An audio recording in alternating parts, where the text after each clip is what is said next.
আসসালামু আলাইকুম ভিউয়ার্স। আমার ভাস্তির বিয়ারে যে রান্নাবাড়ির তোড়জোড় চলতেছে।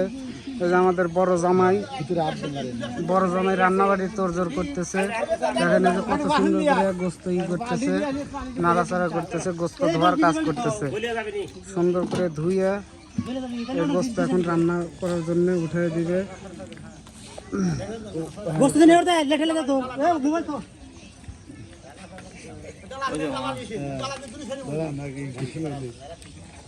কালকে দোয়া কি হয়েছে জামাই? হ্যাঁ, দোয়া হয়ে গেছে মামা। হয়ে গেছে। হ্যাঁ, তাহলে এখন তো উঠায় দেওয়া যায় না? হ্যাঁ, এখন উঠা দেবো ইনশাল্লাহ। আচ্ছা, আল্লাহর নামে উঠায় দেন। তাড়াতাড়ি রান্নাবাড়ি করে ফেলান, অনেক বেলা হয়ে গেছে। হ্যাঁ, এই নামাজের আগে ইনশাল্লাহ তুলে দেবো। নামাজের আগে নামাজ শেষ করে দেন।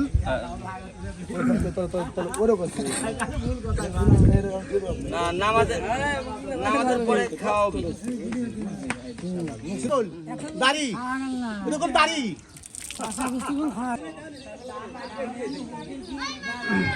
রান্নাবাড়ির মশলা এখানে দেখেন অনেকগুলো মশলা রাখা আছে।